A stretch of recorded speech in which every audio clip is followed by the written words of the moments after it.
আসসালামু আলাইকুম এভরিওয়ান, আবারও নতুন একটি ভিডিও নিয়ে আপনাদের সামনে হাজির হলাম দীর্ঘ অনেক দিন পর। শারীরিক অসুস্থতার কারণে হয়তো বা সবার সাথে শেয়ার করতে পারিনি। এই যে আজকে আমি আপনাদেরকে একটি নতুন রেসিপি তৈরি করে দেখাবো, সেটি হচ্ছে সিম, ফুলকপি, আলু, গাজর, টমেটো দিয়ে শীতকালীন একটি সবজি। হয়তো আমার বয়সটা শুনে বুঝতে পারছেন যে আমি কতটা অসুস্থ, কতটা সিক। এই যে তাওয়াটা আমি ফ্রাই প্যানটা গরম করে তেল দিয়ে এখন পেঁয়াজগুলো দিয়ে দিয়েছি। পেঁয়াজ লাল হয়ে গেছে। এখন প্রথমে দিয়ে দিলাম সিম, আমি দেখেন কি সুন্দর করে কুচি কুচি করে নিয়েছি। দিয়ে দিলাম ফুলকপি, এখন দিয়ে দিলাম আলু,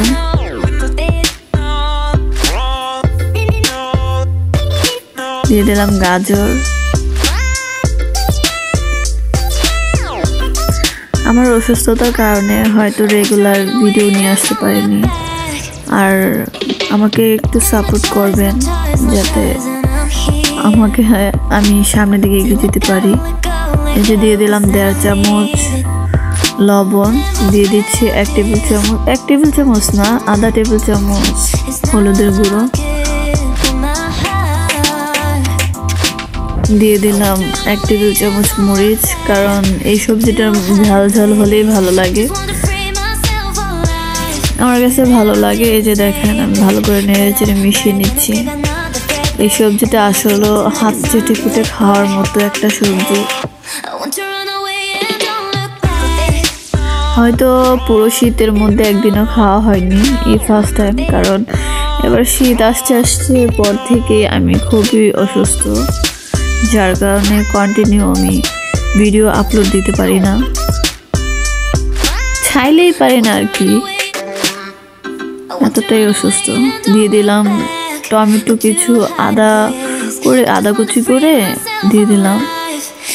আপনি খেয়াল রাখবেন যে সিদ্ধ হওয়ার পরে ফুলকপি, সিম, গাজরগুলো সিদ্ধ হওয়ার পরে টমেটোটা দেওয়ার জন্য, নয়তো টমেটোর যে একটা অ্যাসিড থাকে না, ওই কারণে সিদ্ধটা হতে চায় না। আমি যে টমেটোটা দিয়ে দিলাম যখন আদা সিদ্ধ হয়েছিল, তখন দেখেন মাশাআল্লাহ ইয়ামি হয়ে গেছে। টমেটোটা দেওয়ার সাথে সাথে তারপর দিয়ে দিয়েছি কাঁচামরিচ, যে যেমন ঝাল খান ওই কাঁচামরিচটা দিবেন।